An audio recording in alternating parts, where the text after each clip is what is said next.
JFD, just fair and direct.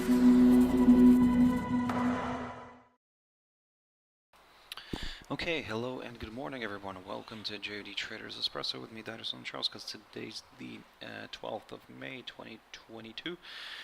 So welcome everyone, welcome to this Thursday's morning session where we're going to have a very quick look at the markets, a few of the charts, usual stuff, but before we do that, as always, let's quickly have a read through our risk disclaimer. So, the content we produce does not constitute investment advice or investment recommendation, should not be considered as such, and does not in any way constitute an invitation to acquire any financial instrument or product. As always, I'll give you a few seconds to read the rest, and we can continue.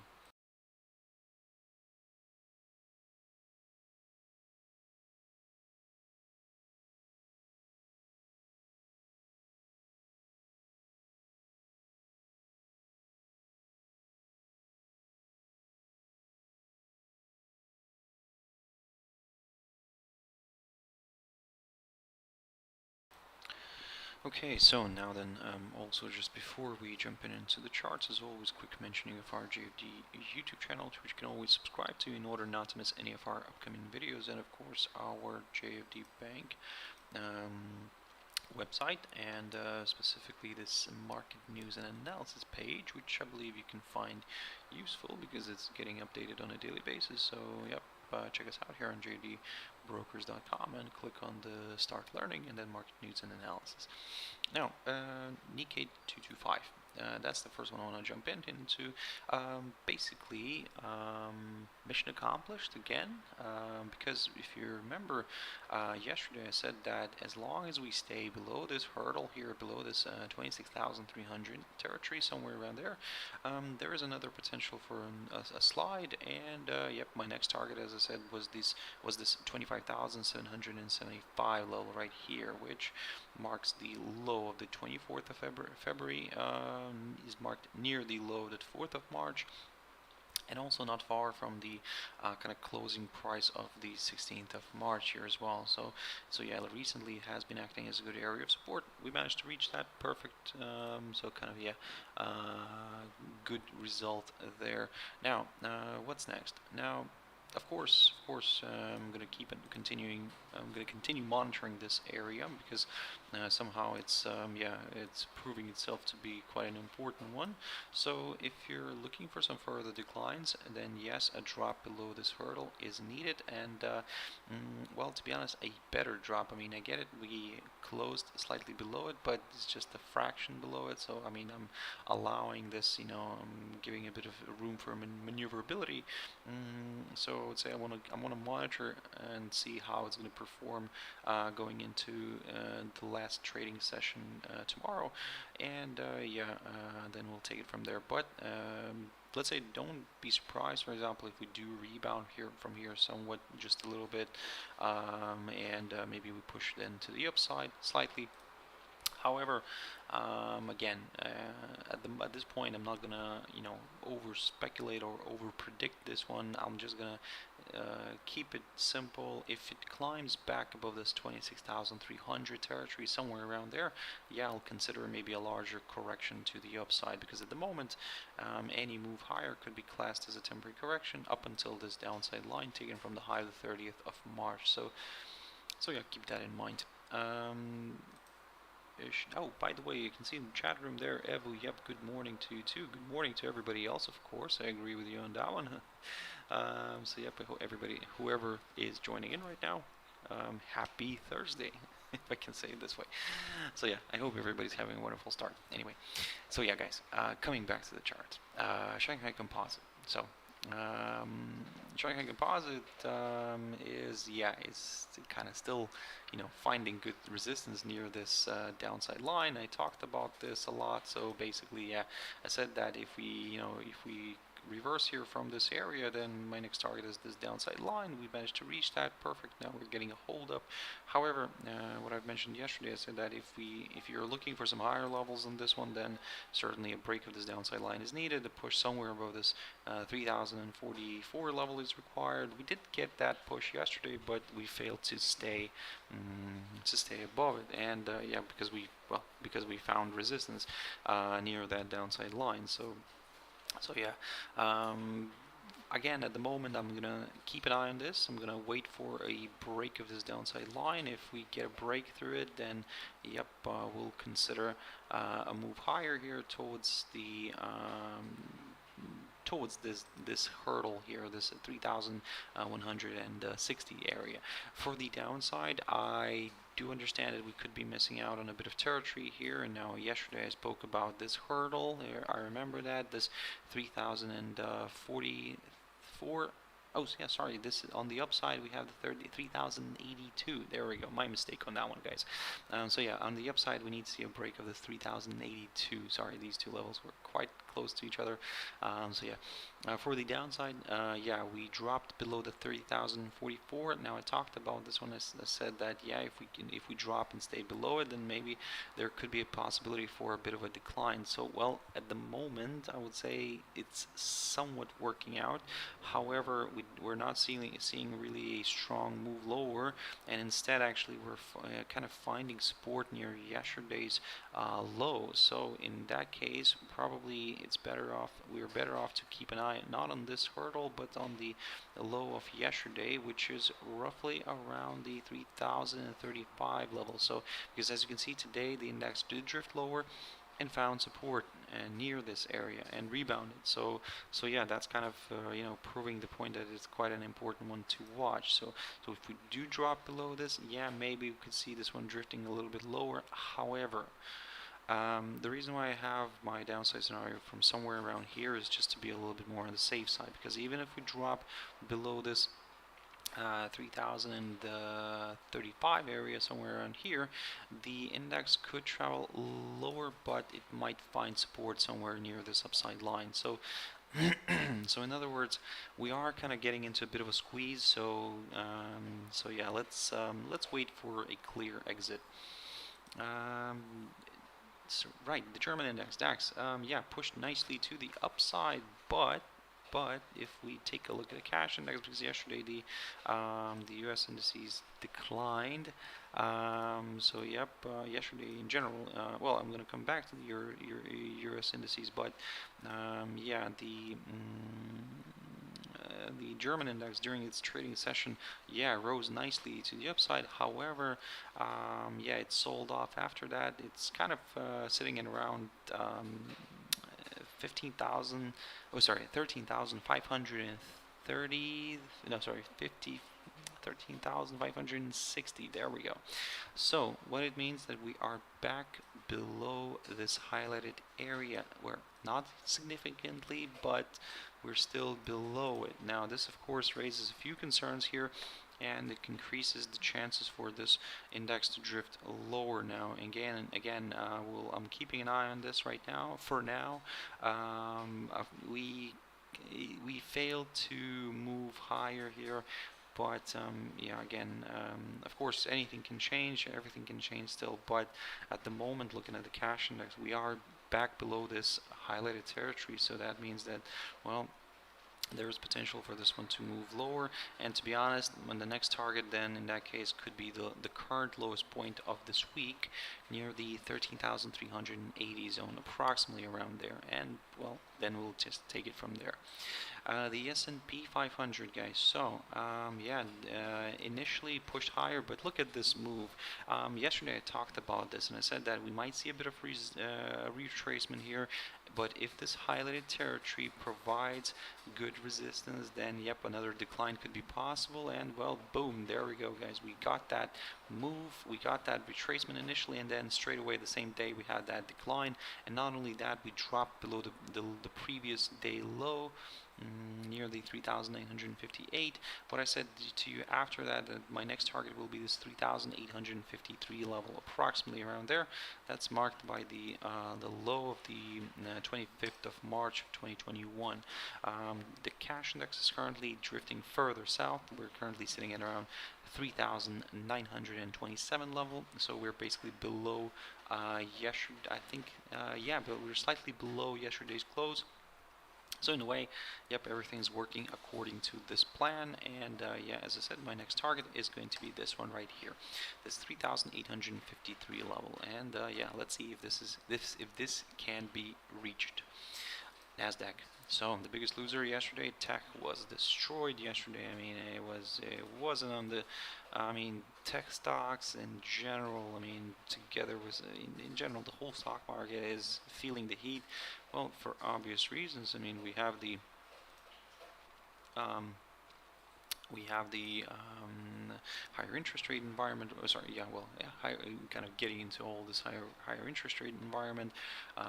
We have high inflation, and all this is not really working out well for the market. Believe it or not, yesterday the worst performing sector was not technology but consumer cyclicals. So consumer cyclicals, these are your Amazons, Teslas, Home Depot, McDonald's as well. So yeah, that was a Chipotle Mexican grill if you're into stocks, of course. But yeah, basically yesterday, yeah, we had a huge decline here in Nasdaq. We cleared this 12,136 territory. I spoke about that level, and yeah, we got a drop, and now let's see where we can aim for next. Now I have this area marked here, this 11,512, which could be reached. Don't get me wrong, it could easily be, you know, tested.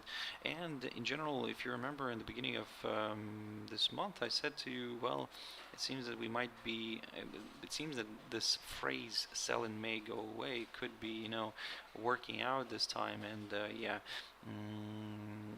I would say it's unfortunate for the bulls, of course.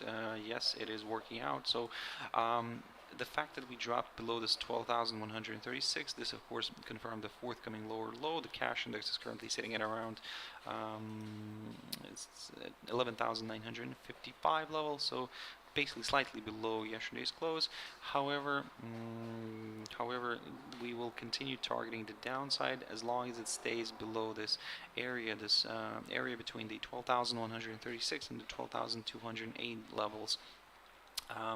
The next target, now I've marked this area as the potential target, this 11,512, but I think that we might find a bit of support somewhere around here as well. So let me just put this on the chart, because previously this area acted as a good support and resistance zone. So approximately around that 11,846.50, maybe something like that. That's going to be my initial target. It's not far from where it is right now. We only have 100 points left to go and test this one, but again, I'm very curious what's going to happen here. If it clears that one, that's fine, but if it provides just at least a temporary hold up here, maybe a little rebound here could be possible.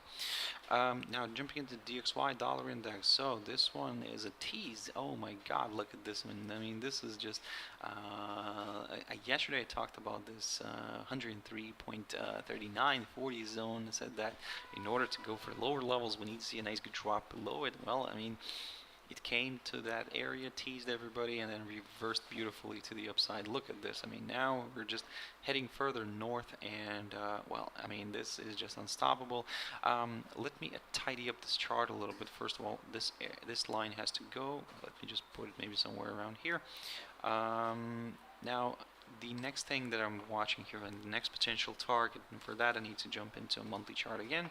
Yep, the next target for me is the 105.41 level, marked by the inside swing low here of the, or should I say, the lowest point of September of 2002.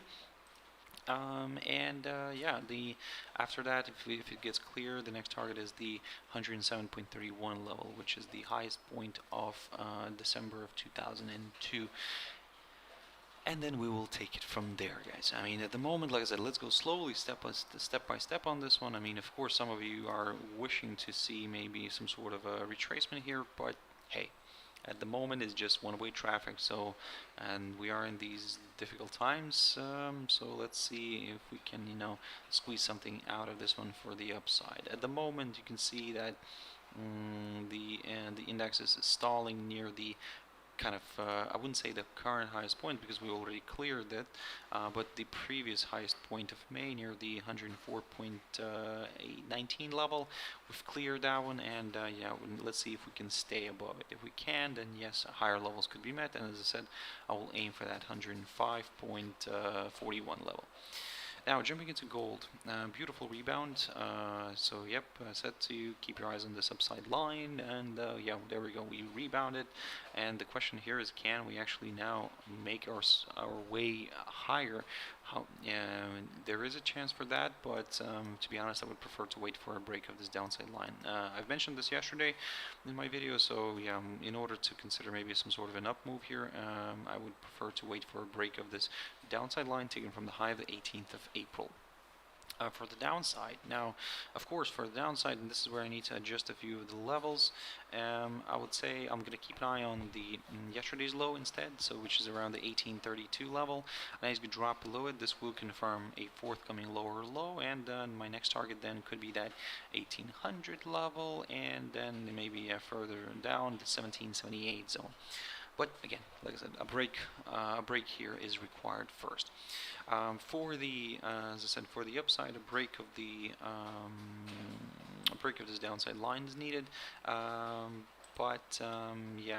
Also, if you're looking for a level, maybe this 1866 zone could work out nicely because it previously acted as a good area of support and resistance. So now, if it breaks this area, then potentially more buyers could join in. WTI Oil. So, if you remember, from the beginning of this week, I talked a lot about WTI Oil and said that, well, maybe, just maybe, this could be forming somewhat of a possible rising wedge, or, or just continuing to trade above this upside line, and it does all that. I mean, and they said that even if we consider this as a rising wedge, still, it could, until it breaks through the lower side of it, which is also the upside line, it could continue, drifting higher. It could bounce around inside this pattern, and what I said to you, that if we pop above this 104.13 level, then I'll go for some higher levels. You can see that, yeah, we did move higher. Look at this beautiful test of this 106.48. Perfect. And now probably this is the point where, to go slowly to the upside. Only if, first of all, if it holds above this 21-day EMA and then breaks above this 106.48 level. Now I just want to be a little bit more on the safe side because, again, this level did provide good resistance, so a nice good pop above it may attract more buyers into the game. Okay, the crypto world. Declined massively. Everybody's fleeing the cryptos. Basically, everybody's fleeing riskier assets, and crypto being one of those, certainly is feeling the heat. And well, that's if you're holding some cryptos, guys. I mean, it's not the best time, I think. And looking at this picture and the broader picture. Well, we've cleared some of our key support levels. Basically, this 28,800 zone, which is the lowest point of June of 2021. And yeah, guys, this is not really looking quite good. Probably needs to be marked, because if, let's say, by the end of this week it doesn't come back above this, then, well, I mean, maybe this could be, a signal that further declines are possible, and well, then we'll just have to start looking at those 20s, and maybe even below that. So yeah, keep that in mind. Eventually it should come back up here at some point. However, let's see if we're not going to end up being somewhere like in, for example, back in like here, if you forgot already about this first rally that we saw here in December of 2017, this huge massive rally when everybody was talking about this, and it was still, Bitcoin was at around 5,000, and then it rallied to the 20s. This is what I'm talking about. So maybe we are kind of aiming for that revisit of that 19,000 or 19,900 level. But again, let's not over speculate on this too much, but just keep that in mind, and we might see a drift lower here. And then my question is, will we have some sort of a stalling moment, you know, for a bit of a longer period, like for example we had here from 18 up until to 19, and then kind of rallied on, and then from 2019 basically only it rallied in somewhere in the beginning of 2021. Sorry, 2021. So yeah, let's see. Again, like I said, this is a bit maybe shooting away too far, but yeah, at the moment it's not really looking good here. And for some of you who do like to have, you know, consider maybe these as this is a head and shoulders pattern, well, so far we are drifting lower, and so far it's kind of working out.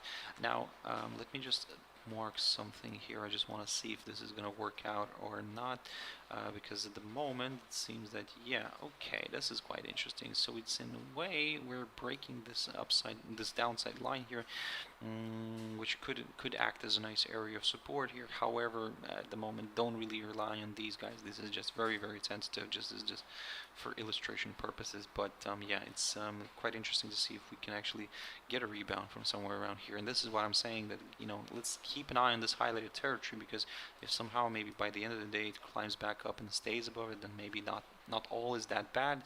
But yeah, it might present itself with nice opportunities, but again, be very careful right now, and especially with the less popular coins, because at the moment it seems that those are suffering the most, guys.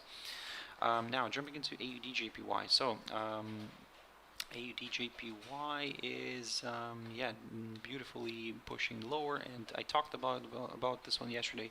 And look at this. Basically, I said to you, we were still hanging around above this 90.45 level. I said that if we drop below it and stay below it, then yeah, I'll go for lower levels, and there we go. We are moving lower, and we're approaching closer this 88.49 level that I marked yesterday. So everything is in line at the moment. To be honest, I might as well aim for this upside line as well, just to see how it's going to perform. And this is a tentative line because it could be drawn this way or it could be drawn this way. So I'll probably leave it this way just in case. But yeah, I'm going to keep an eye on the 100-day EMA. That's my next target, and yeah, I'll take it from there. USD Jpy, quick update. Beautiful move to the downside, and there we go, guys. So at the moment, yep, everything's working out nicely here for the sellers. We broke the upside line, and here we have not the strength of the, you know, the US dollar, but mainly kind of the attractiveness of the Japanese yen, and everybody's kind of, you know, fleeing riskier assets and jumping into something safer. Yen is one of those. However, the dollar is also one of those. So here we have a bit of a, you know, a bit of a battle going on, and at the moment the US dollar is losing it. Let's see if we can actually see a larger decline, because previously I talked about this, and I said that, yeah, if we break this upside line and drop below this 129.80 zone, somewhere around here, then yeah, I'll go for lower levels. But initially I'm aiming for this key support zone near the 128.62 area right here, marked by the low of the 4th of May, or in other words, the current lowest point of May. Now, if that gets cleared, it's certainly, yes, the next target is the 23.6% retracement here on the Fibonacci. Now, probably might as well put this arrow like this. So let's see if it, you know, if it works out or not. But at the moment, like I said, I'm aiming for this area, for the 128.62 near the 21-day EMA, and then we'll just take it from there. Use the CAD very quickly on that one. So yeah, this one is pushing higher, to be honest. I haven't looked at this one for quite a while, but as you can see by the arrows and the lines drawn here. So yeah, we cleared this area, this 1.29 zone. Then we managed to clear the highest point of of December of 2021 near the 1.2964, and as you can see here, we managed to stay above it. So in a way, that's yeah, just opening the door towards higher levels, and the next target here could be, and let me just try to find this one on the chart here. Okay, so this is quite interesting. Yeah, we cleared this. I see, so this is probably the next target, could be the 1.3173 zone. That's what I'm going to be aiming for, as long as we stay above the highest point of December. If we where this 1.2964 area, if we continue to trade above it, then yeah, we could go for some higher levels. Now, in terms of the downside, well, probably I would like to see a drop somewhere below this 1.29 zone, and then maybe consider a bit of a move lower. A quick update on GBP USD. I'm not going to spend too much time on this one, but basically it's working out nicely. It pushed yesterday higher initially, but failed near this downside line and reversed to the downside and dropped below the 1.2252 level. I talked about this level. I said that if we fall below this, this will confirm a forthcoming lower low, and my next target right now is the lowest point of May of 2020, near the 1.2077 level. And then we'll just take it from there. But like I said, I'll continue aiming for that area, for that level, if we continue to trade below this lowest point of June of 2020. EURUSD quick update. So this is quite interesting. As I talked about this yesterday, if you remember, I said that we'll be very careful here because maybe this could be forming a possible bullish flag here. We did get a drift lower initially, and then look at this beautiful reversal and today's move higher. So everything's kind of pointing to the upside here. However, this highlighted area, this lowest point of February of 2021, is providing good resistance. Now, we need that clear move above it, and we need to see the pair staying above that area. If it stays above this area, then yeah, my next target will be actually, well, actually, yeah, I'm going to stick to this area, this 1.5357 or this 208 EMA. Euro JPY. Yeah, also declining for obvious reasons. Japanese yen is attracting investors and just buyers.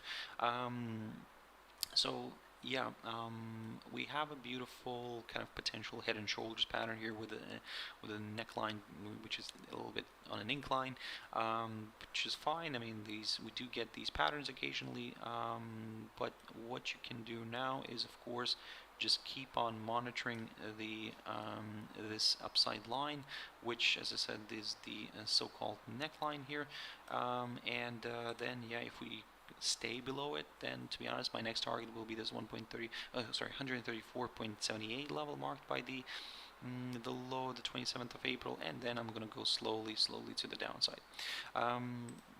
For now, I would say let's be very careful here. At the moment, yeah, it's quite attractive here for the downside potentially. However, I need that confirmation break, a stronger break. I would need to see the pair staying below it. If I don't get anything like that and I just get a false breakout, then well, I'll just remain, on the sidelines and just continue observing this one. And finally, EURUSD. So yeah, still monitoring this one. So as you can see, I bet it's very frustrating for you if you're a EURUSD trader. So yeah, these recent days have been a bit of a roller coaster ride here for you. But the way everything's shaping up, it seems like, yeah, we're kind of preparing for a move lower. But as I said, we need that confirmation break. Without it, we cannot really get excited, because maybe it'll end up, being just a double bottom here or something like that, and then reverse and push higher. So anything can happen. And also don't forget about false breakouts, because initially we could see a drop lower here, but let's say if by the end of the day it kind of travels back up and stays above this highlighted territory, which is roughly around that 1.0495 area, then yeah, this is where a lot of traders can get caught out. So guys, that's it for this session. I really hope you found it useful, and thank you very much for watching and listening. I really appreciate your time, guys, your views, your likes, your comments. I really appreciate all that. So thank you very much. If you want to catch me tomorrow morning, as always, at my Traders Espresso, 6 o'clock GMT time. For now, have a wonderful trading day, stay safe, and I'll see you later. Bye bye.